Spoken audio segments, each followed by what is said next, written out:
La propia autora reconoce esta trayectoria como un momento seminal en el origen de la idea central de esta obra, es decir, en reconocer las formas alternas al discurso nacional en que desde la región occidente se conmemoraron tanto el movimiento insurgente como el revolucionario a lo largo del siglo XX.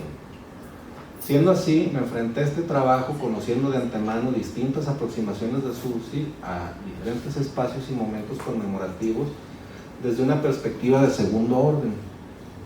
El camino que decidí entonces seguir fue el de centrarme en la forma en la que ella observa estos tiempos mnemónicos.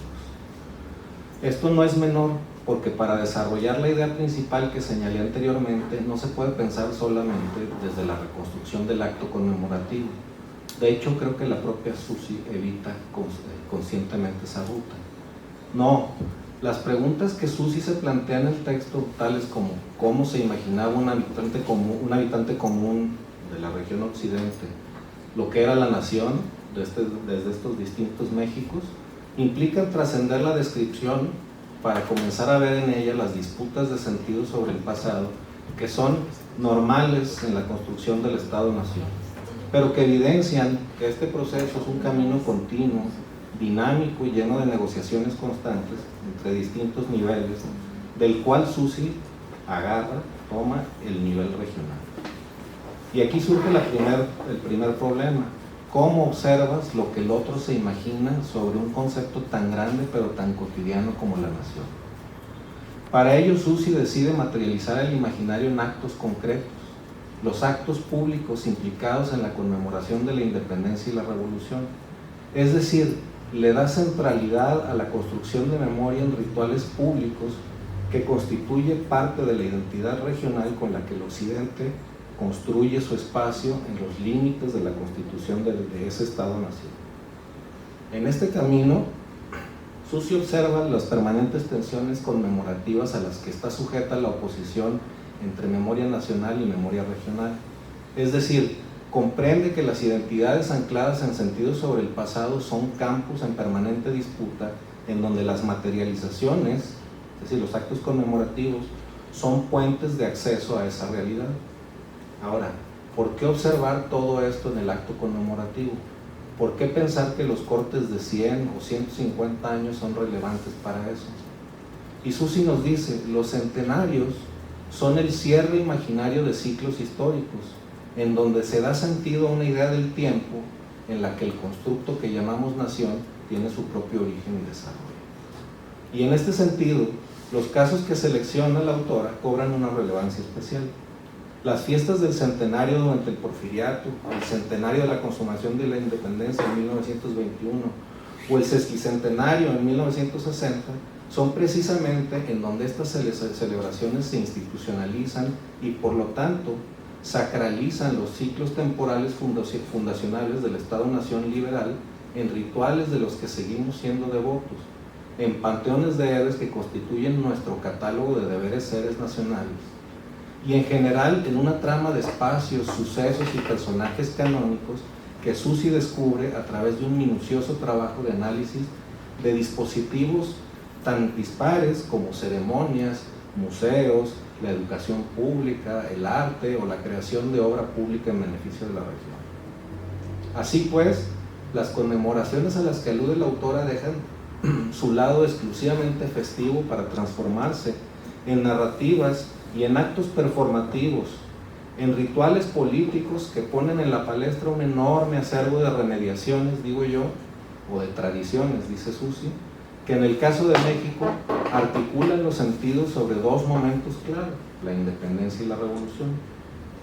Como vemos entonces, la autora observa al observador, es decir, elabora sobre las representaciones pasadas de un pasado común, para lo cual se obliga a una aproximación metodológica mixta, articulada en torno al análisis del discurso, en donde su objetivo particular está en desenmascarar la textualidad, la monumentalidad y la performatividad de esos sentidos sobre el pasado, esos imaginarios de la nación desde la región.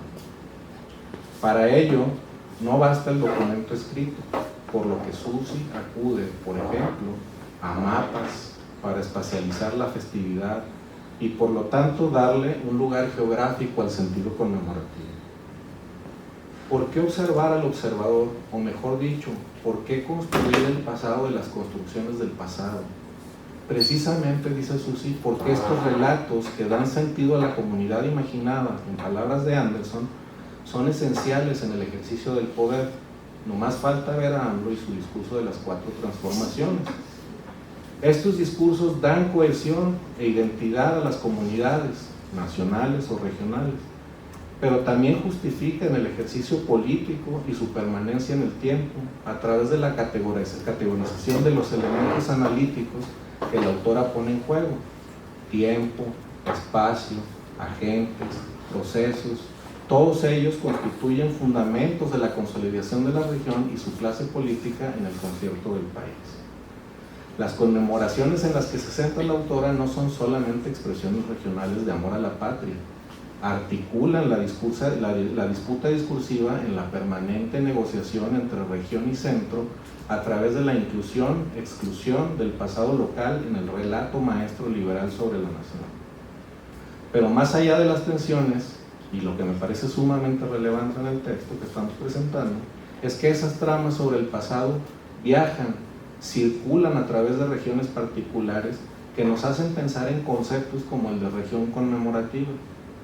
En este proceso de tránsito de sentido al interior del occidente mexicano, se van activando un arsenal de significados que cohesionan las relaciones de poder al interior de la región y en su propia disputa con el centro político del país.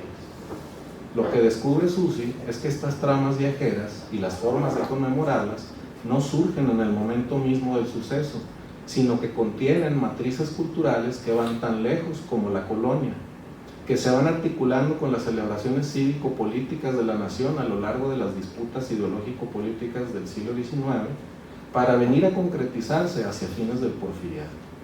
Es decir, la conmemoración del relato maestro tiene un arraigo en tradiciones religiosas que conectan con otros tiempos y con un circuito cultural regional que se constituye en relación del vínculo que cada uno de los espacios de la región tiene con caminos coloniales, con los circuitos minero-comerciales o con las propias dinámicas de influencia intrarregional. Por ello, Susi plantea 2 regiones entrelazadas. Primero, un espacio de conexiones significativas, es decir, una región celebratoria. Y segundo, un espacio de representaciones específicas, que es donde se vinculan esos sentidos previos a la independencia, religiosos o políticos, con la circulación de un nacionalismo en construcción, cuyos significados cívicos viajan a través de, por ejemplo, la folletería. Por ello es tan importante la conexión geográfica que constantemente hace la autora, porque lo que está planteando es, y me parece sumamente relevante, la existencia de rutas, materialmente rutas de reiteración historiográfica, de reiteración de sentido sobre el pasado, las cuales divide, en su caso, en 2 para el occidente: la zona de Tierra Fría, Aguascalientes y Zacatecas, más vinculada con el centro por la vía de rutas comerciales y mineras del norte, y las zonas de Tierra Caliente, Guadalajara y Tepic, más vinculadas entre sí, más alejadas de las rutas centrales del comercio, especialmente Tepic. A través de un ejercicio de geografía histórica, Susi da cuenta de los intercambios comerciales, políticos, culturales en el contexto regional, en donde descubre un polígono de aislamiento de rutas centrales, pero rico en conexiones internas. Es en esta conformación de las características de la región en tiempos coloniales que ella identifica el desarrollo de conexiones de relatos, rituales o tradiciones orales y visuales que serán el fundamento de las narrativas y performatividades conmemorativas que se crearán a lo largo del siglo XIX, ya sea por impulso desde el Centro Nacional o por propuestas meramente locales. Así pues, estas narrativas se irán tensionando, especialmente cuando en el porfiriato se comiencen a consolidar política e institucionalmente en cánones conmemorativos nacionales a través de las comisiones para la conmemoración del centenario de 1910. Ejemplos de ello hay a lo largo del análisis que hace Susi. Por ejemplo, la inclusión-exclusión de héroes, en donde la dupla Hidalgo y Iturbide es el mejor ejemplo, la convivencia entre el relato nacional y las obras de oradores, políticos e historiadores locales que se enfocan en otras heroicidades, las pugnas ideológicas entre conservadurismo y liberalismo a lo largo del XIX, en las que las regiones conforman parte de su identidad política y que se trasladan al momento conmemorativo, en la subsistencia de mitos locales que se exaltan como deberes cívicos y que se incorporan al discurso nacional en las conmemoraciones locales, como el caso de José María Mercado o Ramón Corona, en los ejercicios de poder centro-región para la construcción de obra pública conmemorativa, especialmente en la posrevolución, o en la disputa de centralidades entre el centro regional, Guadalajara, y el centro nacional en la conformación del relato conmemorativo. Estos elementos y otros más son observados por Susi a través de la categoría de reiteración. En gran manera es un trabajo de rastreo de lo que desde estudios de memoria cultural se conoce como remediaciones. Es decir, todas aquellas tramas que se van trasladando en el tiempo a distintas conmemoraciones, en este caso, y que ponen los límites de lo narrable y de los sentidos posibles, que en el caso de este estudio se logra a través de narraciones, personajes, referencias religiosas, clásicas, formatos, discursos patrios, etc. Con ese acervo de sentidos puestos sobre la mesa, Susi describe la manera en la que ello evoluciona en el tiempo, consolidando sentidos trasladados desde el centro, incorporando relatos locales, burocratizando el relato en comisiones nacionales y locales, aprovechando la capacidad de infraestructura y las dinámicas de circulación cultural particulares, sin olvidar la relación entre todo esto y los distintos momentos políticos en sus casos de estudio. Y un buen ejemplo de ello lo vería en el caso que describe Susi durante la conmemoración de 1921, en la que los movimientos del catolicismo social se apropiaron de la figura de Iturbide, denostada por el Estado, disputándole a este su propuesta de nacionalismo en un contexto de alta tensión religiosa relacionada con los gobiernos de la Revolución. O, por ejemplo, la puesta al centro de lo popular como eje articulador de la conmemoración en la posrevolución, o la celebración de la independencia en la Nueva Galicia, o la expansión conmemorativa hacia las regiones en 1960 con un discurso más armado y organizado por los gobiernos del Priato, que incorpora ya relatos y lugares de memoria locales, acompañado del desarrollo de obra pública conmemorativa en la región, articulada con la figura presidencial que lo toma. En fin, es por todo ello que la obra de Susi me parece central. Es un buen ejemplo de análisis de segundo orden, propio de un trabajo historiográfico que intenta observar los discursos sobre el pasado más allá de lo escrito, más allá de los cánones académicos, más cercano a la fiesta, a la emoción y a la memoria, a través de categorías como tiempo, espacio, narración, reiteración, tradición, rituales, etc., descubre toda una trama de sentidos sobre el pasado nacional que se articulan con lo local a través del horizonte de enunciación del observador al que la autora observa. Suena enredado, pero es un poco la lógica que en esta presentación he tratado de describir. Es indudable la fortaleza de este texto en cuanto a su soporte documental y la habilidad metodológica con la que la autora trabaja a ese mundanal de información. Las tablas, los anexos, las descripciones de las fiestas, los mapeos dan cuenta de su solvencia metodológica. Sin embargo, como se lo comenté a Susi cuando me tocó leerlo en sus avances de doctorado, hay una potencia teórica detrás de esta obra, un entramado de conceptos bien utilizados y coherentes que me parece que es el principal aporte del texto. La sola sugerencia de la existencia de regiones conmemorativas que negocian permanentemente las memorias nacionales a través de los actos conmemorativos me parece que ya invita a comenzar otras investigaciones, comparando regiones, ampliando el panorama de casos conmemorativos, incluyendo otras categorías como los medios o el sistema educativo.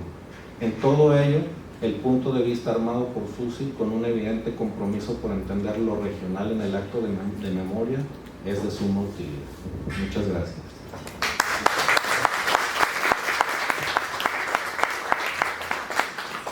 Agradecemos la presentación del doctor Adrián y vamos a darle el uso del micrófono al doctor Marcelo Sandoval. Es profesor del Departamento de Historia de la División de Históricos y Humanos. Es licenciado en Historia, maestro en Ciencias Sociales, doctor en Ciencias Sociales por la misma Universidad de Guadalajara. Es autor, solamente voy a mencionar algunos libros, publicado en el 2011, La configuración del pensamiento anarquista en México, Horizonte Libertario de la Social y el Partido Liberal Mexicano, editado por la Universidad de Guadalajara. En 2013 publicó Prácticas libertarias y movimientos anticapitalistas, devenir revolucionario de las colectividades en ruptura en Guadalajara. En 2018, editor y coordinador del texto El vuelo del buitre viejo, guerra por acumulación y nocividad capitalista. Esto dentro de la cátedra Jorge Alonso de la Universidad de Guadalajara, Ciesas. En el 2021, también editor y coordinador de la publicación La lucha por la vida en las ciudades, defensa del territorio, irrupciones subterráneas, proyectos de autonomía, también para Guadalajara, dentro de las actividades de la cátedra Jorge Alonso de la propia Universidad de Guadalajara y Ciesas. Y lo más reciente, en 2022, publicó Desafíos para pensar el tiempo actual o cómo incomodarnos de nuestras miserias. ¿Qué tal el título? Por Guadalajara y editado también por la Universidad de Guadalajara. Vamos a darle el uso del micrófono al doctor Sandoval, que creo que va a tener mucho que decir. Bienvenido, Marcelo. Gracias. Bueno, muchas gracias. Muchas gracias, antes que nada, Susi, por invitarme a presentar su libro. Hace mucho que no lo veía. Muchas gracias a la asociación también por organizar este evento. A todas y todos ustedes por la asistencia. Bueno, como verán un poco por los temas ahí que están en los títulos de las cosas en las que he trabajado, pues yo no soy tan cercano a la especialidad, ¿no?, en la que está enfocada la investigación de Susi. Por lo mismo, pues he tratado de hacer una reflexión no solo, ¿no?, o inspirada, ¿no?, a partir del contenido que ella planteó, sobre todo para tratar la temática en torno a la nación y el nacionalismo, que me pareció que en este libro hay un potencial reflexivo, ¿no?, y como dijo Adrián, un potencial teórico que puede a partir de él extenderse a formas, ¿no?, o tentativas de investigación que conectan justamente con lo que ella ha abierto, ¿no?, con este libro, sobre todo por la profundidad, ¿no?, en cuestión del trabajo de archivo, de las imágenes, ¿no?, que ella misma produce a través de las fotografías que encuentra, ¿no?, en los archivos. Es un trabajo impresionante, ¿no?, lo que está aquí contenido, que simplemente ustedes viendo el volumen pueden imaginarse que no estamos exagerando, ¿no? Entonces, a partir de eso es que traté de armar mi reflexión, ¿no? Sobre todo, esta reflexión tiene que ver con dos preguntas con las que abre el libro, en torno a cómo se vivieron, se organizaron y qué resonancias hubo en torno, como ya se ha comentado, ¿no?, al centenario de la independencia, el centenario de la consumación de la independencia, los 150 años de la independencia y los 50 de la revolución, ¿no? En torno también, ¿no?, a cómo un habitante, ¿no?, local se imaginaba la nación, ¿no?, sobre todo pensada a partir de estas conmemoraciones. Estos tres momentos históricos, ¿no?, en los que están implicadas estas distintas celebraciones no son cualquier momento histórico, ¿no? Estamos hablando que son momentos históricos fundamentales por lo que implican coyunturalmente, pero por lo que también nos implican, ¿no?, en este territorio, pensándonos desde un largo tiempo.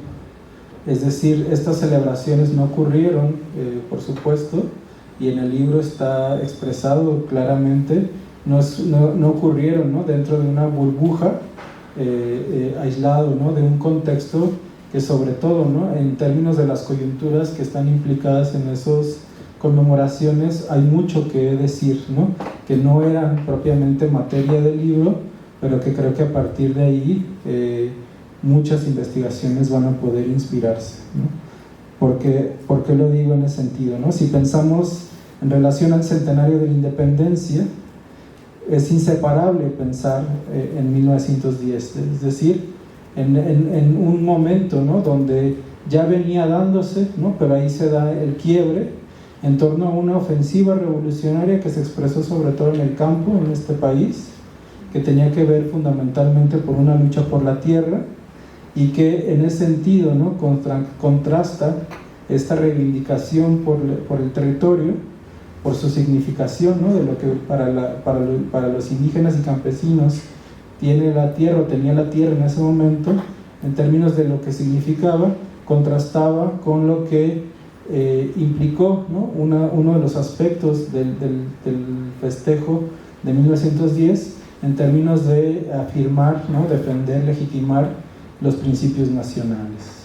En torno al centenario de la consumación de la independencia, que ocurre en 1921, también es un momento coyuntural importante, porque estamos hablando de un periodo donde ocurre el aplastamiento de las últimas señas de la subversión de estas luchas por tierra de los campesinos indígenas, y estos esfuerzos de una reorganización de la nación y el Estado, que en términos de contenido, ¿no?, incluso podríamos ver que había más cercanía a los fundamentos con el régimen, ¿no?, que acababa de superarse, aunque matizados por supuesto, ¿no?, si pensamos en los contenidos expresados en la Constitución del 17, que con las demandas de esos campesinos indígenas.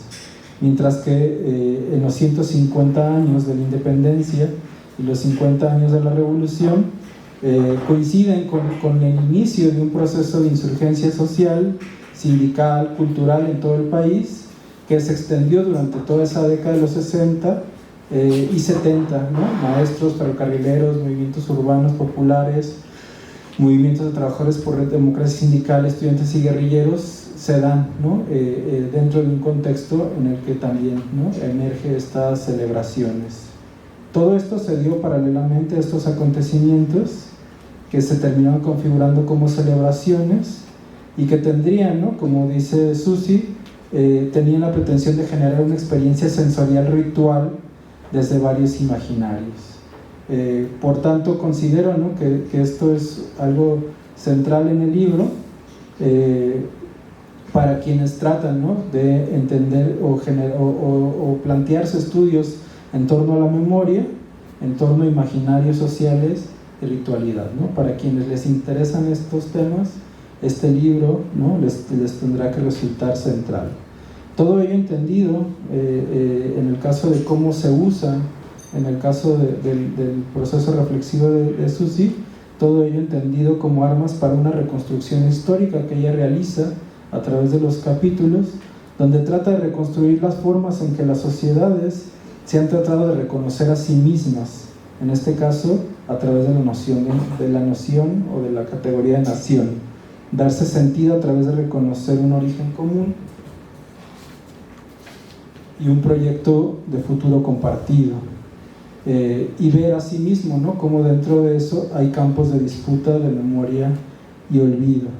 Eso me lleva a pensar en tres nociones que me parecen importantes y que pueden considerarse en torno a la obra importante de Susi: la cuestión de lo nacional y la nación, la identidad y lo cívico, sobre todo a partir del concepto que de ahí se desdobla, que tiene que ver con la ciudadanía.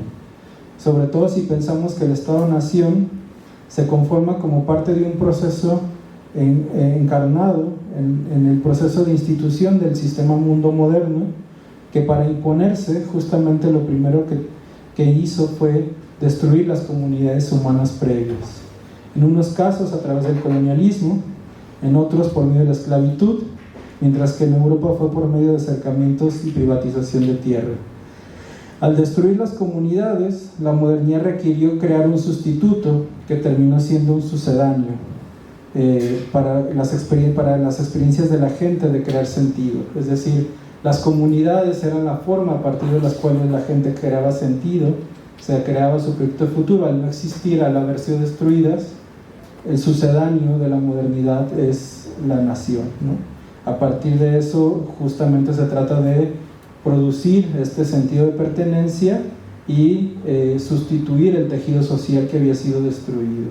Las comunidades humanas significan la posibilidad de la sociedad de reconocer el mundo como su mundo, mientras que la nación y el Estado, por tanto, en tanto sucedáneos, se configuran desde la noción de generalidad. Adquieren un carácter general, ya no absoluto, como en el viejo régimen, suponiendo o aparentando lo general como sinónimo de universalidad. Es decir, la nación es siempre el intento fallido de la modernidad de crear de instituirse desde una universalidad que crea sentido y una relación con el mundo directa. De ahí la noción de identidad, que al estar vinculada con la invención de la ciudadanía y lo cívico, se configura como la expresión de esa religión de Estado que implica el nacionalismo. Busca, sin éxito, crear una relación directa entre el individuo y el mundo. Sin embargo, esta siempre va a terminar siendo parcial, mediada, ¿no? Por tanto, el ciudadano siempre cae en una relación de alienación. De ahí es que estas celebraciones, con su conexión ritual, ¿no?, que es uno de los elementos también centrales e insistentes en el trabajo de Susi, son centrales para las naciones. Son necesarias para reafirmar constantemente esa relación de identidad, siempre frágil por su carácter fetichista. Fragilidad que se acentúa sobre todo en espacios del centro político de la nación, y que se observan múltiples evidencias a lo largo de estas páginas que desplegó Susi con su estudio en torno a Tepic, Guadalajara, Zacatecas y Aguascalientes, dando cuenta de las asimetrías regionales, pero que al mismo tiempo Susi logra constituirlas a través de las conmemoraciones como regiones culturales o región de circulación cultural, donde juegan un papel central el espacio, el tiempo, los monumentos y la performatividad de las celebraciones. De ahí que en el libro ocupa un lugar fundamental e inseparable el texto articulado con las fotografías, los mapas y los cuadros, ¿no? Cada uno ocupa igual importancia, configurando un rompecabezas que permite entender y ver cómo se fue dando el proceso de reconstrucción histórica, aunque acompañado también de un ejercicio interdisciplinario. En algunas sociedades se realizan celebraciones o rituales que se llevan a cabo porque su pasado, presente o futuro, su existencia misma depende de su realización y de su repetición a cada determinado tiempo. Con esta investigación que lleva a cabo Susi, con la conexión de las tradiciones religiosas con las conmemoraciones cívicas, en términos de una continuidad ritual, conectado además con lo sagrado, podemos ver que para los estados-nación sigue caracterizándolas una lógica mítica en sus raíces. Pudiera plantearse la pregunta si para los estados, bajo una lógica alienada de la historia, dependiera para su continuidad y afirmación de seguir dando rienda suelta a estas celebraciones como parte de la reconstrucción de lo nacional, entendido, dice Susi, como un acuerdo político de estabilidad. Junto a esto, resuena la invitación a pensar que hace Susi en torno a repensar las legitimidades, reivindicar las memorias olvidadas y a reconocer que dentro de las historias oficiales existen consensos, resistencias y negociación. Además, otro llamado urgente que nos hace, ¿no?, es a seguir pensando en la nación ante el auge de las lógicas nacionalistas por discursos xenófobos, que yo me pregunto si el carácter xenófobo, racista, colonial o imperial son formas extremas que adquirió el nacionalismo o son su esencia. De esta manera el libro de Susi me llevó a pensar algunos puntos que podrán ser repensados con nuevos elementos, pero por todo lo que aporta Susi, que igual indirectamente al libro me rompieron, pero que trato de contestar aquí, sobre todo para desarrollar la potencia reflexiva del libro, y que junto con la minuciosidad de la construcción del relato histórico hay un análisis teórico importante, y que para no extenderme tanto lo voy a abordar de una manera un poco abstracta a partir sobre todo de algunas categorías teóricas, ¿no? Uno tiene que ver con el persistente atractivo del nacionalismo. Si pensamos en torno a la cuestión del nacionalismo, en varios momentos históricos se le ha declarado la muerte al nacionalismo, ¿no? En el siglo XIX, sobre todo con la configuración de los procesos de la configuración de un sistema mundo, ¿no?, sujeto universal, se podría pensar, ¿no?, que estaba superada este tipo de imaginarios, ¿no? Después de la Primera Guerra Mundial, después de la Segunda Guerra Mundial, hay un cuestionamiento fuerte a la noción de nacionalismo. Sin embargo, con todo y todo, siempre, ¿no?, persiste, siempre vuelve con este atractivo el nacionalismo. En los últimos años, justamente, vemos un creciente, ¿no?, atractivo, renovado al nacionalismo, que nos hace preguntarnos y discutir qué es lo que hace que emerja de tanto en tanto este atractivo, ¿no? Y creo que en este libro podemos encontrar algunas respuestas. Lo otro tiene que ver con la relación entre lo general y lo universal, que justamente se puede entender en relación a la noción de Estado, ¿no? El Estado como esa búsqueda de lo general, justamente por no poder alcanzar lo universal de la sociedad, ¿no? Y la relación de lo público y lo privado, ¿no? Como la modernidad justamente implica una separación tajante, ¿no?, inédita en la humanidad entre lo público y lo privado, ¿no? Y sobre todo, ¿no?, como en los últimos tiempos lo privado también ha ido colonizando lo público, o ha ido cada vez reduciendo lo público, y qué implicaciones tiene pensar ahora, ¿no?, en la cuestión de la nación, el nacionalismo, en una sociedad, ¿no?, donde hay un creciente proceso de privatización de la vida. El otro aspecto, ¿no?, que tiene que ver con ese concepto que retoma Susi de la comunidad imaginada, en ese concepto hay un autor que él retoma directamente, aunque siempre está latente en su obra, de donde se inspira para ese concepto de imaginación, que es Castoriadis, ¿no?, que nos ayuda justamente a entender, ¿no?, cómo el imaginario social, que es, ¿no?, aparte, uno de los elementos que construyen la institución social, provienen, ¿no?, en un aspecto fundamental de algo que él llama la imaginación radical, ¿no?, que tiene que ver con la capacidad de creación de lo nuevo, ¿no?, que proviene desde la psique humana y la subjetividad, y que el imaginario social es justamente, ¿no?, en ese proceso donde esa imaginación radical se vuelve colectiva, ¿no?, y que a partir de una fuerza instituyente puede dar lugar a instituciones sociales.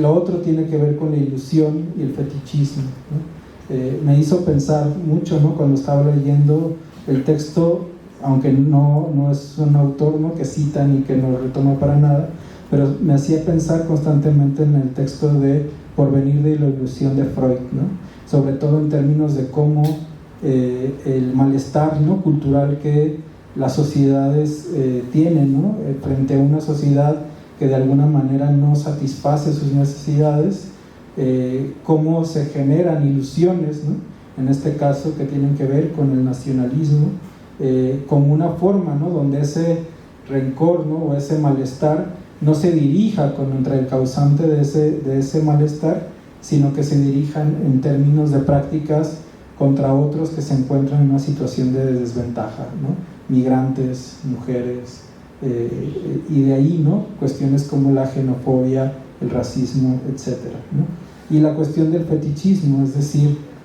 cómo, ¿no?, los seres humanos terminamos muchas veces presas de nuestras propias abstracciones, ¿no?, de nuestras propias creaciones, que terminan dominándonos y tomando la vida, ¿no?, cuando nosotros somos los creadores. Lo otro tiene que ver con 6 conceptos, ¿no?, que los cuento muy rápido, pero que son retomados directamente de un autor, ¿no?, que cuando casi leo cualquier cosa, ¿no?, lo tengo presente al ser un referente para mí importante, que es Walter Benjamin, ¿no? Y sobre todo porque él discute, ¿no?, con una perspectiva un poco distinta, pero con conceptos que usa Susi, ¿no?, particularmente el de conmemoración y el de tradición, ¿no?, que él esos dos conceptos, ¿no?, los opone a otros dos. Cuando habla de conmemoración también habla de rememoración, y cuando habla de tradición habla de herencia. Él los piensa en función de una forma de ver la historia en términos de continuum y de discontinuidad, ¿no?, donde él plantea que el continuum de la historia, ¿no?, está relacionado con la historia de opresión, ¿no? Del estado de excepción, de la catástrofe, ¿no? Que significa la historia, y entonces la conmemoración es siempre, ¿no? Ese momento triunfante, o es el recuerdo de los triunfos de los vencedores de cada vez, ¿no? A lo largo de la historia, mientras que la rememoración es el recuerdo, ¿no? De esos momentos donde se interrumpen, ¿no? Esas victorias, donde surgen momentos de ruptura, de detención de esa continuidad de la catástrofe. Y en el otro par, ¿no? De herencia y tradición, la herencia, ¿no? Significa que todos los que alguna vez triunfan en la historia siempre van a ser considerados los herederos de los triunfadores anteriores, ¿no? Pensando un poco en ese centenario del bicentenario, del centenario de la consumación de la independencia en el 21, se puede ver un poco, podría pensar un poco en eso, ¿no? Como los que vencen en la revolución son al final de cuentas herederos de los vencedores anteriores, ¿no? Y la tradición, ¿no? Tiene que ver más con una apropiación discontinua de la historia, que tiene que ver más con la memoria, ¿no? Y el último aspecto, ¿no? Que tiene que ver con la relación entre barbarie y cultura, ¿no? Que es a partir de un planteamiento que hace Benjamin cuando dice que todo documento de cultura es al mismo tiempo un documento de barbarie, ¿no? Y que podríamos pensarlo en relación a toda esta reconstrucción que nos hace Susi en el libro de monumentos, de obras, ¿no? Culturales que se crean, ¿no? A partir de estas conmemoraciones, y que de alguna manera se podría pensar que detrás, ¿no? De la construcción de esos monumentos de cultura hay, ¿no? Actos de barbarie, ¿no? No solamente por la explotación que significó crear, ¿no? Esos monumentos, sino por lo que ocultan, ¿no? En términos de olvidos y de memorias que quedan de alguna manera silenciadas. Muchas gracias.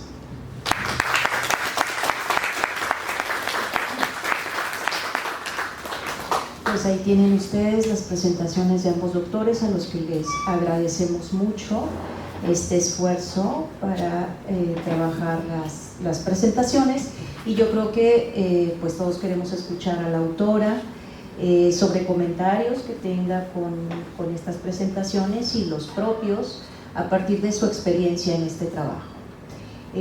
La doctora Susi, se me está olvidando contarles quién es, perdónenme, es la autora, nada más y nada menos.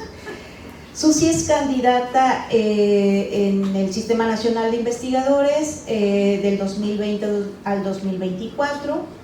Actualmente realiza una estancia postdoctoral en el posgrado de Historiografía de la Universidad Autónoma Metropolitana en Azcapotzalco, también del 22 al 23.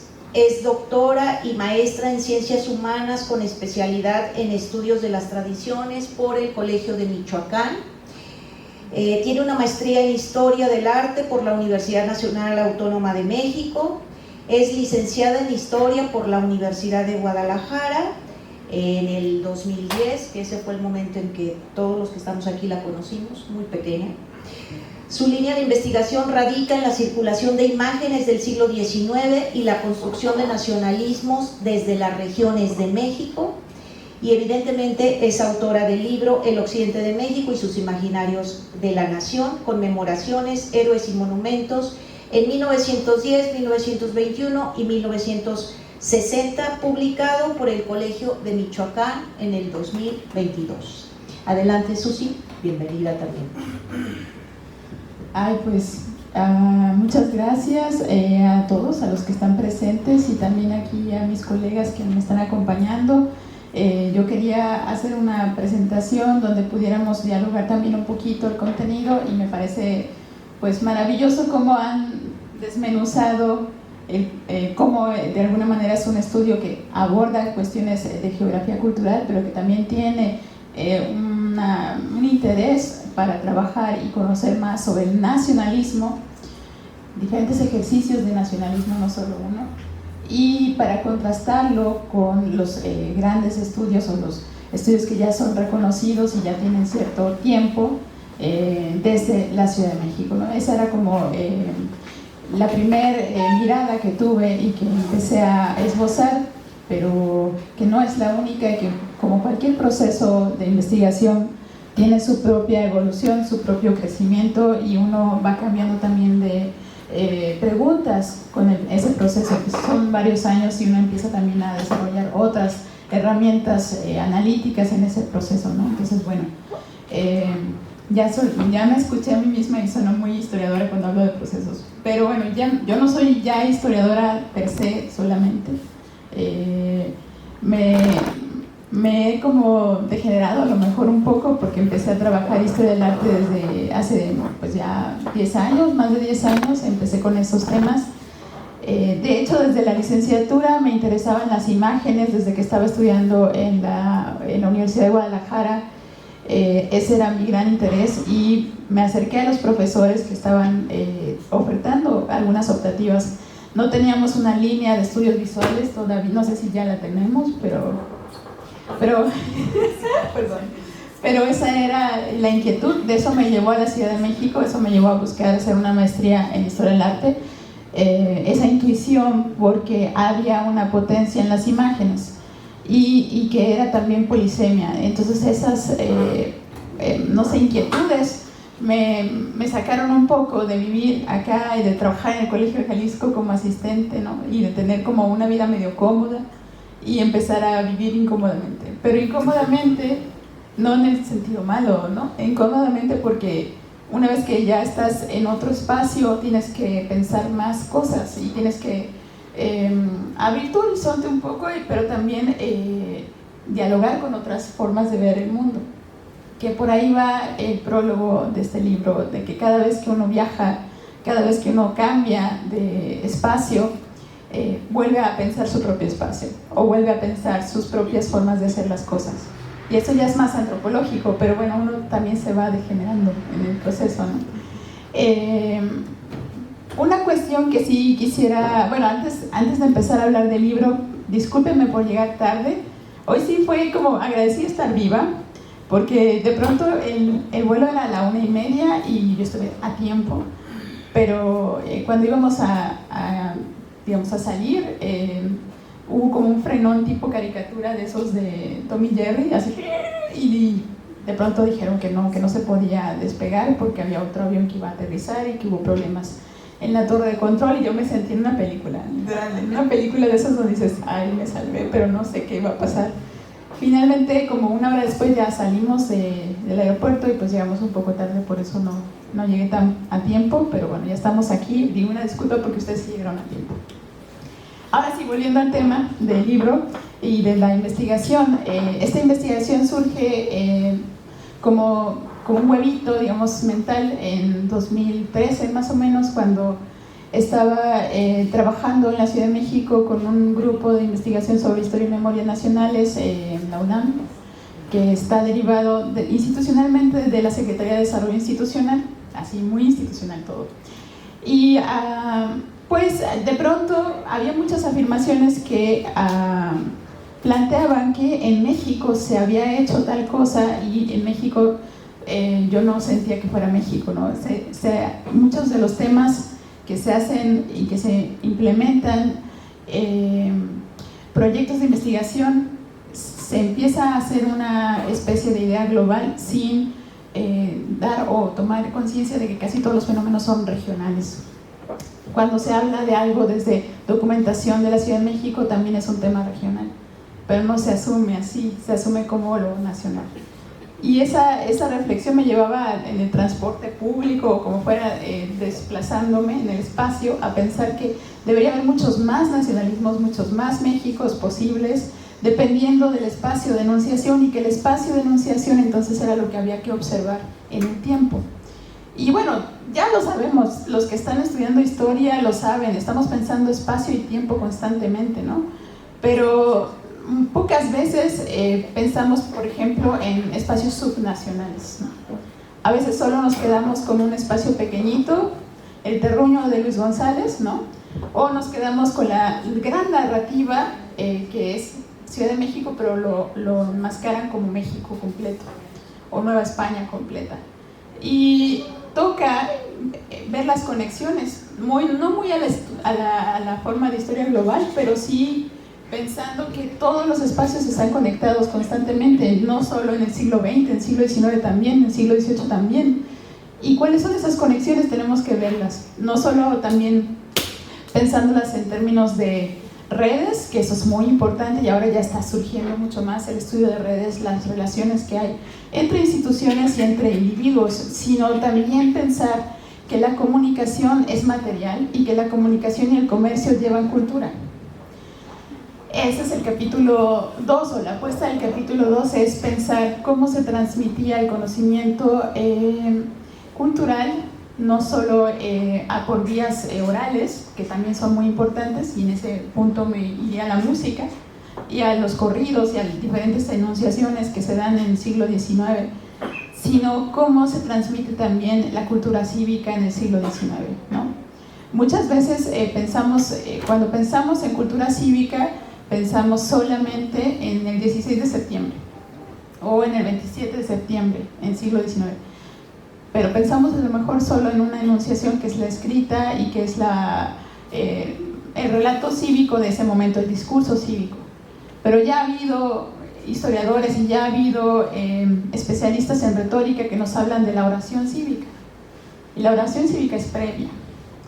Y cualquier construcción narrativa, si lo pensamos desde el mismo relato, tendría que tener operaciones y dispositivos que vayan adquiriendo información y conectándola de una manera muy particular en una geografía muy particular. Esa es la apuesta del capítulo 1 y el capítulo 2 unidos, ¿no? Como no solo son narrativas únicas, y eso pensemos en México a través de los siglos, ¿no? Narrativas ya muy estáticas, sino que también hay narrativas de otro tipo, más variantes, más orales, más diversas, y que están en su momento teniendo su propia lógica de enunciación y tienen poder. El poder de esas narrativas tal vez no llega a las grandes celebraciones cívicas como la de Porfirio Díaz en 1910 o como la de Álvaro Obregón en 1921, pero sí están en las ciudades origen. Entonces estudiar Lagos de Moreno, estudiar Guadalajara, estudiar Tepic Nayarit, estudiar Zacatecas o estudiar Aguascalientes, eso nos daría como producto conocer esas variantes. Y al conocer las variantes podríamos conectar qué es lo que se está remediando o reiterando, ¿no? Y qué es lo que no.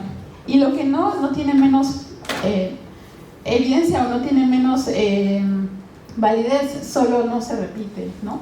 Entonces, como si fuera una observación, voy a bajar esto, científica o antropológica, esto que no se repite también tendría un poder de verdad, y no lo estoy diciendo en el sentido de la verdad, sino un poder de que está dando una cuenta de una búsqueda de consenso político y de consenso simbólico en un espacio.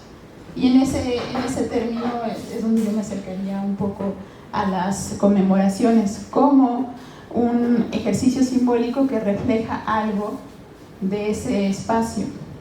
Claro que no es estático, claro que no va a permanecer siempre, ¿no? Claro que va a tener cambios, y esos cambios nos interesan.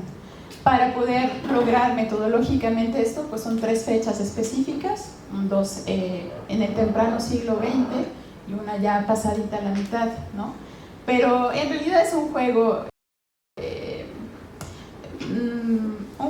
metodológico, porque cualquiera de los que estamos presentes podríamos investigar otra fecha y encontrar otros resultados. O sea, no es la verdad, ¿no? Es solo un juego metodológico para pensar cómo, si son los grandes acontecimientos narrativos de la Ciudad de México que enuncia como centenarios, como en estos espacios pequeños o medianos, subnacionales, están hablando de eso. Si hay un consenso, entonces estamos frente a un momento de cierta negociación.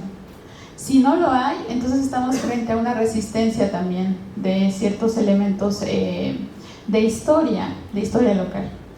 ¿Qué es la historia local? Ahí también está una pregunta detrás de esta investigación. ¿Y qué de lo que era originalmente la oración cívica y el ritual cívico-religioso a principios del siglo XIX, ¿qué de eso queda en siglo XX? Por eso es que digo que es como una trampa las fechas, porque en realidad a mí me interesaba también ver siglo XIX y eso se ve también al inicio de la investigación. Y también es una trampa la región, ya habló un poco Adrián de la zona fría y la zona caliente, ¿no? De Nueva Galicia. Bueno, sí, de hecho por ahí fue el planteamiento original y por eso no tuve tantos problemas para hacer la investigación en términos de jurado y sinodales, ¿no?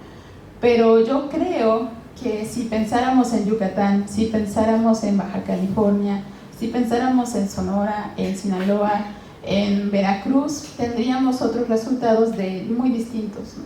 Entonces no solo es el tema aquí de la zona fría y la zona caliente de fondo es la Sierra Madre Occidental que cruza este territorio y que muchas veces se nos olvida que en el siglo XIX los caminos de arrieros eran justo la única forma de conexión, ¿no? Que el ferrocarril llega después, pero no es el único accidente geográfico que pasa en el país. Entonces, si uno tuviera los recursos de investigación de un grupo grande, ¿no? Y de muchos investigadores, ¿no? De todo el país, tendríamos a lo mejor otros resultados mucho más amplios. Pero ya también lo mencionó Adrián, esto ya es muy documental, entonces de pronto me imagino cómo sería el resultado de observar más ciudades y esto ya sería una enciclopedia. Y no queremos una enciclopedia. Bueno, a lo mejor habrá quien sí, pero no se trataba de eso tampoco, se trataba de inquietar al lector que tenga algún tipo de interés por los relatos de nación desde la región, los relatos de nación desde lo local, y como lo mencionó un poco Marcelo, también desde esa individualidad, porque la nación no se piensa solamente en colectivo, sí se piensa en colectivo, pero también se vive en individual. Y lo individual a veces no está muy evidente. Justo los relatos particulares que se hacen en siglo XIX para hablar de una fiesta nos dan unas nociones, pero también habría que pensar que cuando se va a un acto cívico, un ritual cívico, hay temas que conectan o no conectan con todos. En México tenemos la particularidad de que las escuelas públicas tienen estos ejercicios rituales constantes los lunes, ¿no? Pero no solo pasa de esa manera, también puede pasar, y eso ya lo trabajan los sociólogos del nacionalismo y que trabajan nacionalismo, en la forma en que cruzamos la calle y vemos Palacio de Gobierno y hay una bandera ahí. Y nos da cierta certeza de que estamos en un lugar. No necesariamente que todo está bien, porque no todo está bien, sino certezas de que caminamos en un espacio específico. Cuando salimos del país nos piden una identidad, un certificado de identidad, un pasaporte. Ese tipo de elementos que parecen aleatorios y que son cotidianos, bueno, cotidianos en términos de que pertenecen al mundo del ordinario, también hablan de nacionalismo. Y entonces ya no solo es el ritual solemne que habla de lo extraordinario, como una misa, ¿no? También está lo ordinario, el tiempo de todos los días, que nos está dando información constantemente a través de la experiencia de lo que es ser mexicano. Y por ahí también iba la pregunta detrás de este libro. ¿Qué pensaban los ciudadanos, las ciudadanas, cuando pasan de ser parte de una entidad política asignada, relacionada con la corona española a no serlo? ¿Y qué pensaban después de que ese mapa geográfico que conocían mentalmente, porque todo ha sido imaginado, cambia?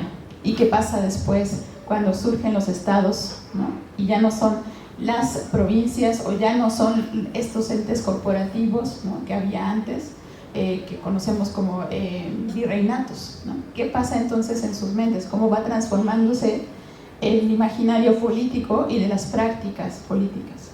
Entonces, las conmemoraciones son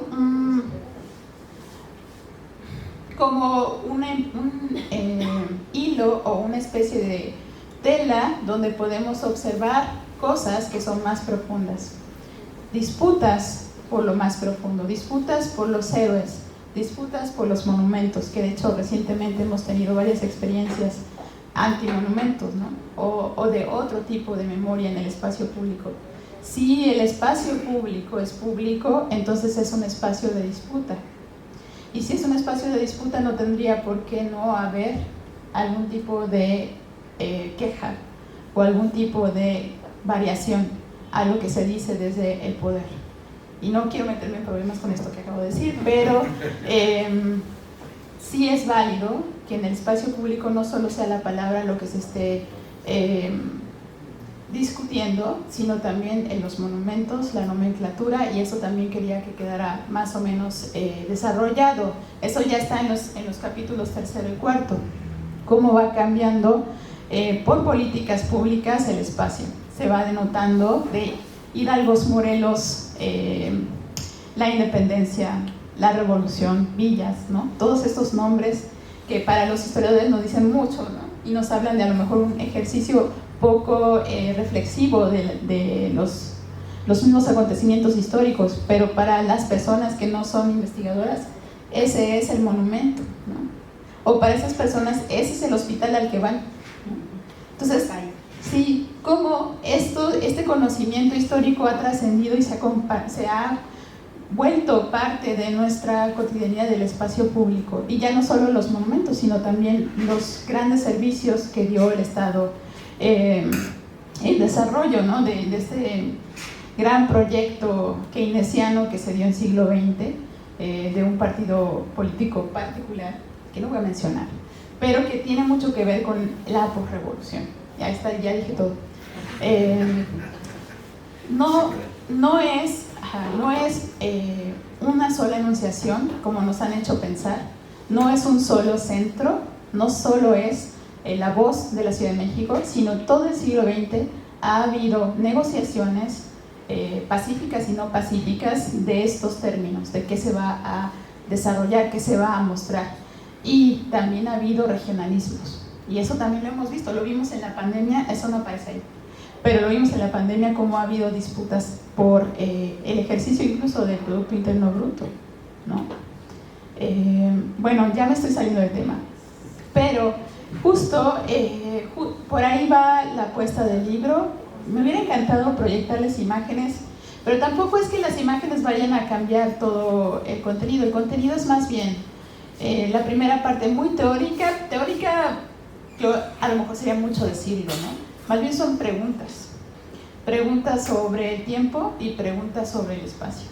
Y ya en la segunda parte es mucho más empírica, que ahí es donde me volví medio ratona de archivo y de biblioteca, pero más bien de archivo, para buscar lo más que pude, que de hecho no está explotado todo, es solo una barrida de a lo mejor 2 años de trabajo, de qué era lo que sucedía en Guadalajara, en Tepic, en Aguascalientes y en Zacatecas, con el material que se conserva, que también sabemos que no todo se conserva. De hecho, el archivo histórico de Zacatecas se quemó, entonces no todo está ahí. Pero bueno, ya partiendo de que no se puede acceder a todo y que ya vamos a renunciar a la totalidad gracias a pues, muchas otras opciones, el cruce de información es interesante.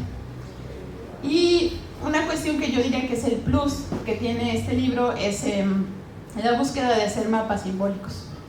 Yo no sabía hacer mapas, a mí no me enseñaron a hacer mapas, pero aprendí un poquillo en el doctorado a tratar de sintetizar mi información y lo que quería como comunicar en diferentes formas, no solo la narrativa escrita. Y entonces ahí los esquemas son ya me volví como maestra de primaria, no soy maestra de primaria, pero sí como para que fuera más claro, busqué hacer esquemas, busqué importar imágenes y ponerles mapas a todas las ideas que quería que quedaran aterrizadas. Por eso es que a lo mejor, incluso ya con el colega que se llama Marco en el colegio de Michoacán, que me ayudó a hacer los mapas mucho más, ¿cómo decirlo? Pues presentables, encontré que esa es otra narrativa y que no estaba pensada en el inicio, ¿no? Si solo vienen los mapas, tendrían otra posibilidad, otra potencia, pero bueno, no se puede dominar todo, no se puede analizar todo tampoco. Somos finitos y ¿cómo dicen? Lo bueno es enemigo, no, lo perfecto es enemigo de lo bueno, algo así. Entonces esto es bueno, no es perfecto. Pero salió y en realidad creo que para los que están estudiando algún fenómeno regional puede ser una buena propuesta para repensar sus espacios de trabajo. Para los que están pensando en algo intelectual también puede funcionar un poco, no solo por el tema del espacio, sino también por la circulación de ideas materialmente. Y para los que les... Desde donde yo vengo, que es el Centro de Estudios de las Tradiciones en el Colegio de Michoacán, que es como mi casa, ¿no? Mi casa intelectual, porque en realidad no es mi casa, ¿no? Ahí el planteamiento siempre parte de eliminar un poco los prejuicios que tenemos contra estas reiteraciones, sobre todo derivados de las ideas ilustradas, de que lo que se repite a lo mejor es lo menos reflexivo, y ellos más bien se abocan o se abrazan la posibilidad de una conciencia colectiva en las sociedades desde la antropología, y esta conciencia colectiva reitera o resuelve volver a evocar algo porque le parece importante, ¿no?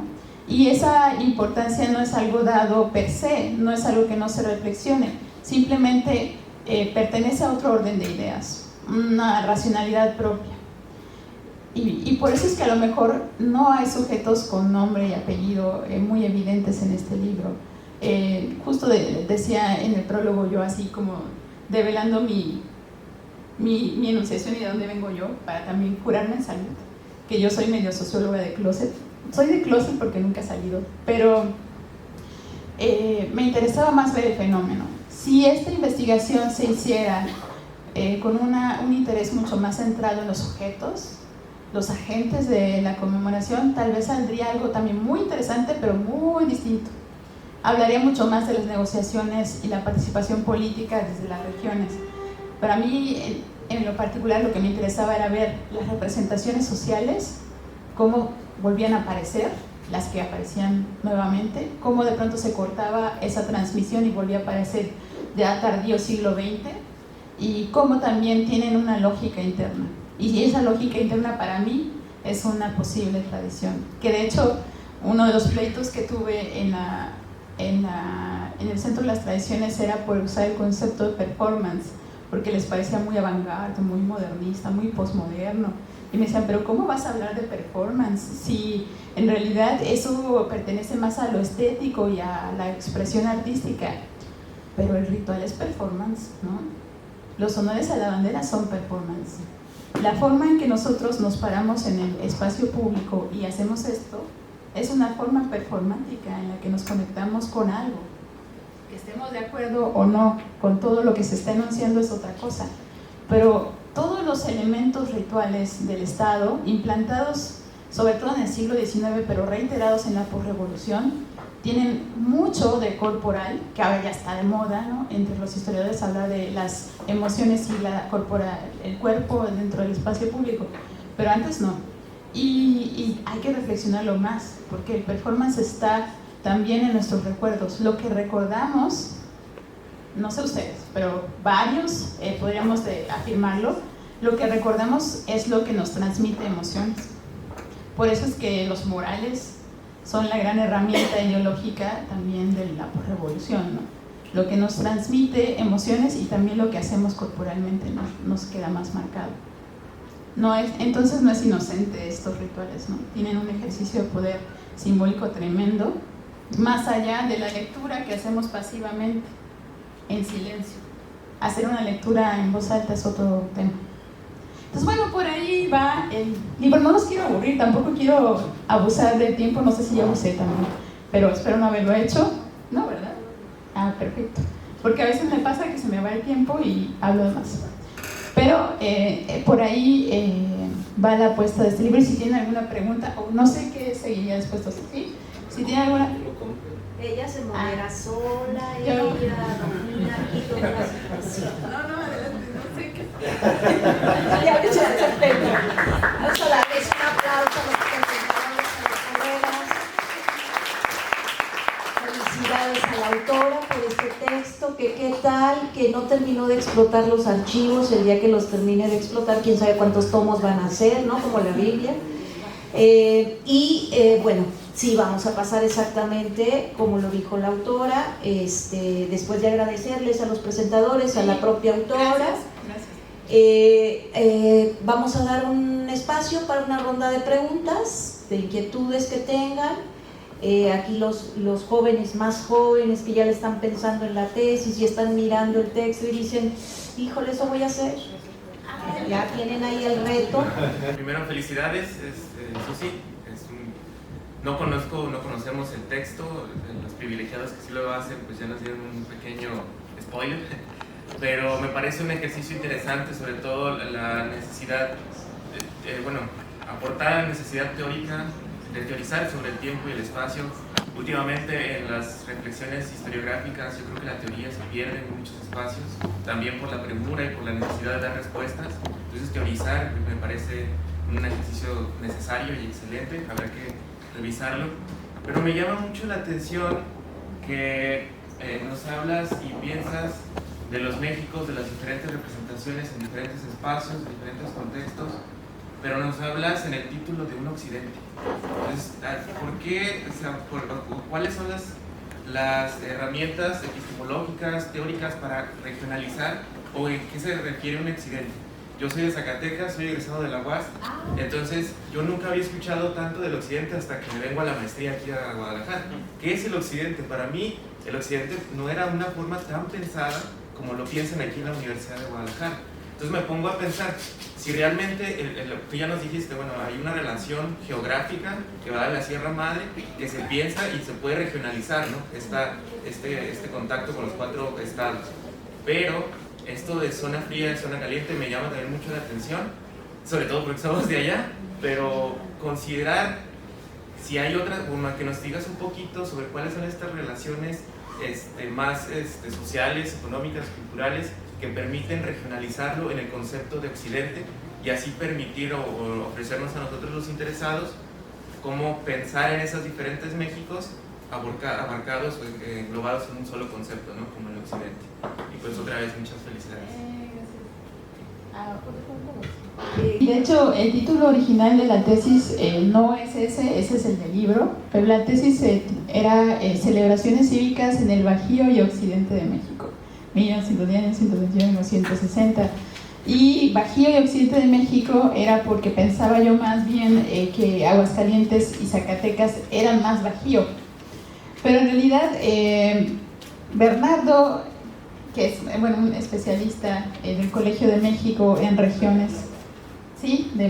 Ya descansa en paz, ¿no? De historia global, plantea que muchos de los espacios norte y occidente de México, y en realidad de todo México, podrían ser problematizados. La región siempre se problematiza. En teoría de regiones, ¿no? De formas de construir una región, se piensa en vínculos. Donde haya más vínculos es donde puedes pensar una región, pero esto también depende de la pregunta. No necesariamente la región que yo planteo o promuevo o propongo conmemorativa es la única forma de pensar ese espacio. De hecho, si lo pensáramos en términos de comercio, sería mucho más complicado. O en términos de familias, ¿no? De apellidos. Hay quienes en el Colegio de Michoacán proponen regiones por apellidos y por relaciones familiares, de compadrazgo, de lealtad, etc. Pero entonces la región es algo muy construido desde el autor, desde el investigador, ¿no? Ahí es donde está el meollo.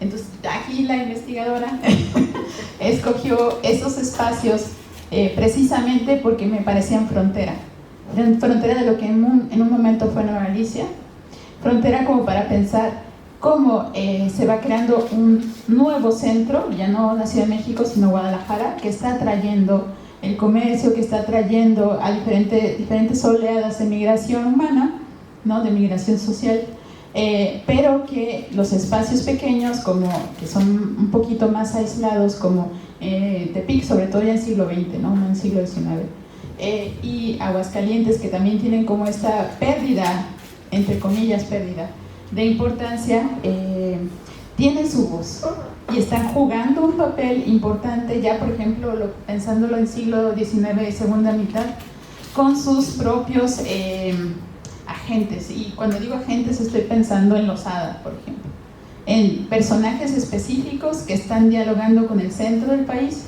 y brincándose a Guadalajara, ¿no? Que están buscando un reconocimiento político sin pasar necesariamente por el paso obligado de Guadalajara. Esto ya estoy hablando de identidad política, ¿no? Pero la cuestión era entonces pensar los vínculos en términos de ejercicio simbólico, que eran más reiterados, y por eso es que dividí en vinas las ciudades, porque en realidad creo que Aguascalientes se conecta mucho más con Zacatecas que Guadalajara con Zacatecas, por ejemplo. Y que Tepic siempre va a estar muy vinculado con Guadalajara. No sé si hay alguien de Tepic aquí, pero yo crecí en Tepic y lo sé profundamente. Hay una búsqueda de emulación muy fuerte hacia Guadalajara, sobre todo en siglo XX, porque en siglo XIX todavía se podría pensar mucho más hacia un corredor más del Pacífico, hacia, por ejemplo, el puerto de San Blas, Guadalajara, pero también Mazatlán, etc. Todo va cambiando en el tiempo, ¿no? Y la palabra occidente tiene más que ver con la pregunta, y en eso empecé a hablar de Bernardo, ¿no? La pregunta de cómo se podría sopesar el grado de importancia y el juego político que tiene Occidente, y ahora sí estoy pensando en las ciudades que comprendían Nueva Galicia, no solo las 4 que estudié, contra la región del Altiplano Central, que sería la que gobierna. Y cómo en diferentes momentos del 19, pero también del 20, hay una negociación.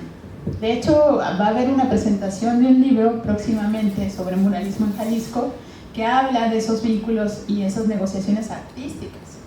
Ahora les sorprende mucho a los investigadores de la Ciudad de México que, por ejemplo, casi todos los miembros de la vanguardia del siglo XX fueran foráneos y vinieran de Zacatecas y vinieran de Guadalajara o vinieran de Aguascalientes, ¿no? Pues es que en realidad la circulación siempre había estado y la negociación siempre había estado. No es algo que estamos descubriendo el hilo negro, ¿no?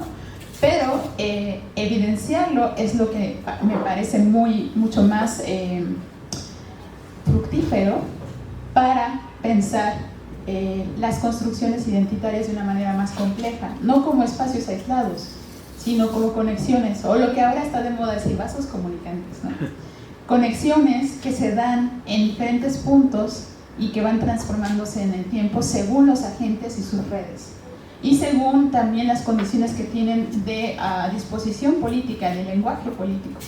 Entonces la política no es algo exterior, y eso a mí como que, bueno, ahora que doy clases lo digo mucho y a lo mejor ya están aburridos mis alumnos de eso, pero no es algo que suceda allá afuera, eso está siempre interpelándonos.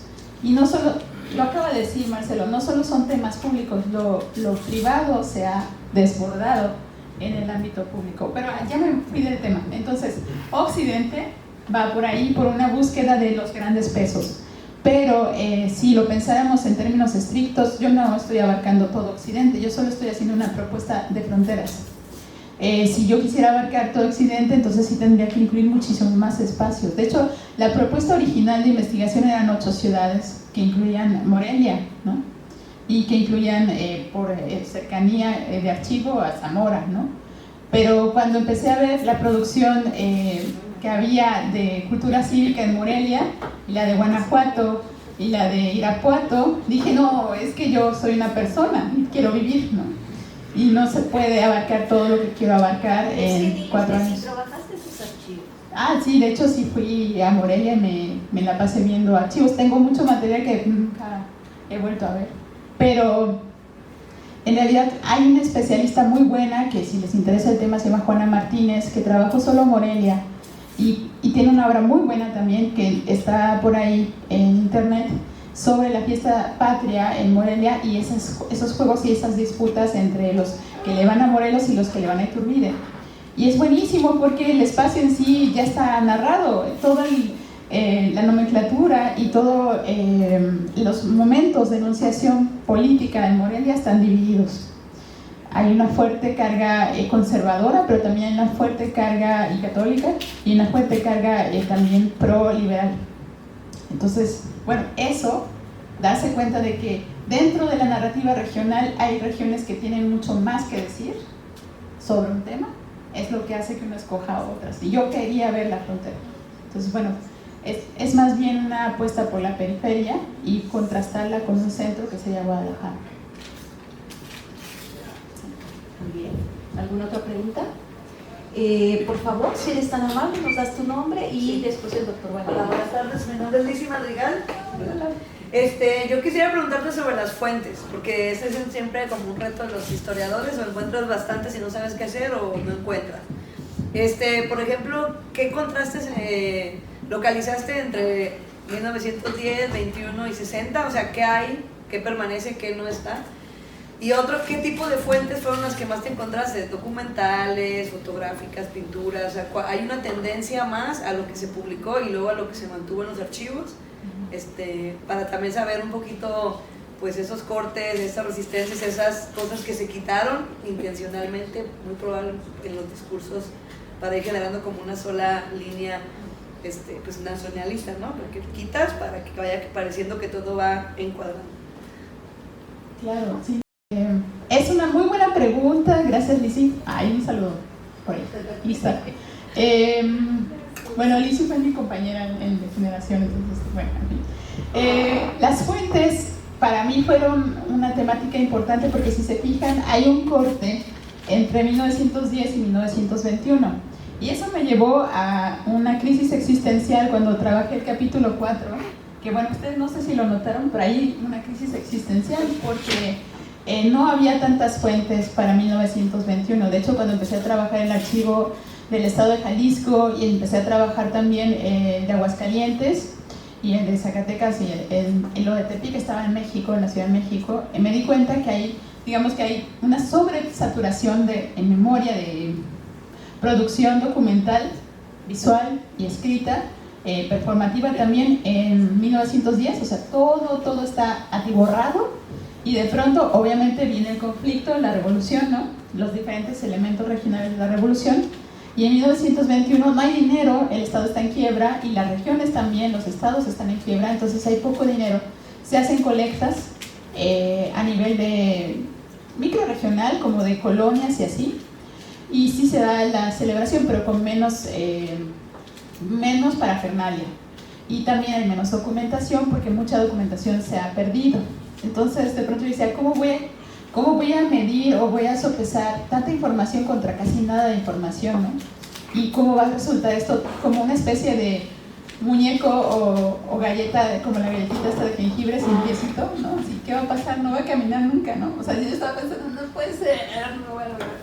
Pero finalmente encontré algunas fotografías, algunas enunciaciones y documentación que me dieron una idea muy clara de que hay un cambio de pensamiento en 1921, aunque no hay tanta información, o sea, no está profusa, sí está el pensamiento de Boas, de Franz Boas en la enunciación de 1921 en Ciudad de México, y no está en las regiones. Entonces para mí eso ya era significativo, pero full, porque si no estaba en las regiones quiere decir que hay una especie de rechazo a la democratización que propone Franz Boas, ¿no? De la inclusión de las diferentes etnias indígenas o los grupos indígenas, que no se está aceptando, sobre todo en las ciudades virreinales. No se está aceptando porque pues obviamente hay un ejercicio detrás que no permite incluirlas. Entonces, justo uno de los planteamientos que hay ahí es, estamos viviendo otra celebración del porfiriato en 1921 en las regiones pequeñas.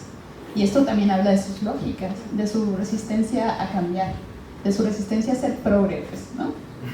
Lo estoy diciendo con palabras que a lo mejor no son adecuadas, pero lo estoy tratando de sintetizar. En términos de cantidad de información, pues sí hay muchísima documentación, sobre todo discursos públicos en prensa, ¿no? Pero yo creo que lo más interesante para mí fueron los informes en la Secretaría de Gobernación de las comisiones de conmemoración, ¿no? Las comisiones mandaban sus informes y dejaban ahí un registro de quiénes conformaban la junta, o en el caso de 1910 las juntas, las comisiones centrales y las comisiones municipales, y qué pasaba entre ellos. Entonces este es como el tras bambalinas de la celebración pública. Y también viene algo que de alguna manera ya salió en un artículo sobre fotografía, donde están imponiendo en la Ciudad de México que se manden fotografías de los cambios en los monumentos, que los cambios en las ciudades por la celebración de 1910, y responden las comisiones municipales. pues muchas gracias por la búsqueda, pero nosotros no tenemos fotógrafo, entonces mandamos un dibujo, no tenemos más. O no tenemos fotógrafo y mandamos una descripción que narra cómo lo vamos a hacer, porque no había todos los recursos. Entonces esta información para mí, aunque no es a lo mejor la gran estética, no es la gran fotografía, ¿no? Habla mucho de cómo las pequeñas ciudades estaban intentando cumplir con un ordenamiento de política pública cultural, pero que al mismo tiempo no había los recursos para hacerlo. Y sí había la intención de hablar de sí mismos como parte de México. Entonces, eso está muy interesante. Y ya volviendo a lo de qué es lo que más se repite, yo diría que lo que más se repite siempre va a ser la documentación burocrática y escrita, narrativa textualmente, pero las imágenes también están. Y sobre todo ahora con las fototecas, la Fototeca Nacional tiene un acervo importante, las fototecas, la de Zacatecas tiene su propio acervo importante. Las imágenes que tengo de Tepic las pude consultar gracias a la publicación de un periódico que se llamaba El Eco de Tepic, que las reprodujo, pero ya editorialmente manipuladas, y las de Guadalajara ya estaban publicadas también en prensa sobre todo. Entonces también la prensa fue muy muy buena. Doctor Valerio. No, pues antes que nada, una felicitación por tu trabajo. Y la otra es muy interesante que hayas puesto el punto en la cuestión del discurso, cómo se genera desde la Ciudad de México, es la cuestión de la nación, pero también cómo desde las regiones se elabora ese discurso de la nación a través de los festejos, ¿no? Pero también hay un vínculo muy importante que es lo local, y lo local parece que está menos estudiado. Entonces, ¿cómo se llevan a cabo esas conmemoraciones en los pueblitos o en las escuelas, ¿no? En las escuelas, yo me encontré hace poco una nota periodística del Porfiriato, porque estoy estudiando ahorita los jefes políticos y autoridades políticas, donde se festeja el 16 de septiembre en una escuela, inaugurando una bandera nueva. Y entonces izan la bandera, y también aquí está la cuestión de las disputas entre los distintos grupos y sectores, ¿no? El jefe político iza la bandera nueva y después dice, bueno, vamos a festejar con cohetes, ¿no?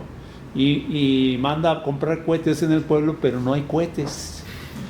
Entonces dice, bueno, si no hay cohetes, pues hay que sacar la pistola y lanzar balazos para festejar, ¿no? Pero él tenía broncas con los del ayuntamiento. Entonces saca su pistola y empieza a echar balazos hacia arriba, y luego los del ayuntamiento lo acusan de haberle disparado a la bandera. Entonces se arma un pleito porque lo denuncian ante el gobernador de hacer un sacrilegio, ¿no? ¿Cómo vas a estar matando a la bandera en público? Entonces estas cosas son muy importantes, ¿no? Como no nada más es lo nacional, sino que esto tiene muchos vínculos con la ciudadanía, con la localidad y las disputas entre los grupos por los signos patrios, ¿no? Sí. De hecho, bueno, es que hay muchas historias así que tienen como ese peso de a lo mejor que algo azaroso se vuelve un problema casi de vida o muerte, ¿no? A mí lo que me llama mucho la atención en estas incorporaciones de lo nacional, de estos imaginarios de nación a través de los símbolos patrios o a través del ritual cívico, es que no necesariamente es algo homogéneo, sino que es muy heterogéneo y tiene mucho que ver con las condiciones de aprendizaje, ¿no? De cada individuo, y también en ciertos espacios pequeños, medianos, mayores o más urbanos. Y también tiene que ver con nociones previas de lo que es la patria, nociones previas del amor a la patria y lo que significa eso. A lo mejor podemos criticar, decía Marcelo, y es cierto, el nacionalismo tiene una amplia gama y dentro de ellas está la xenofobia, ¿no? Y eso no lo tenemos que ignorar, está ahí. El rechazo a lo que no es nacional, ¿no? El simple hecho de decir eres malinchista ya es una cuestión de prejuicios, ¿no?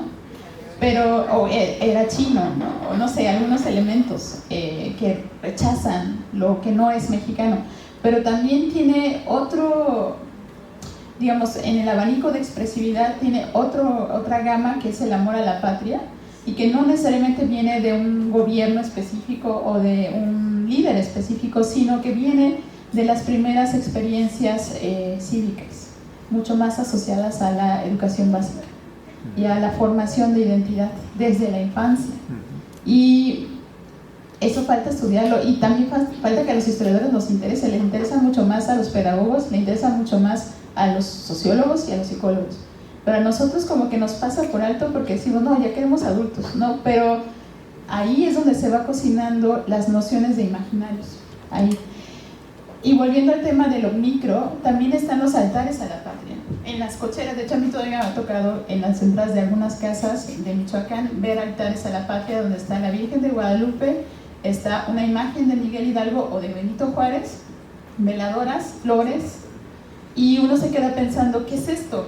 Esto no es espacio público, es espacio privado, y hay una mezcla de elementos muy decimonónica, pero en pleno siglo XXI, donde todavía se están reiterando, remediando, ¿no? Contenidos. Y no, esto no sé si es nacionalismo o es más bien amor a la patria, ¿no? Menos político, menos controlado por un gobierno, sino más bien desde lo privado, ejercido desde lo privado.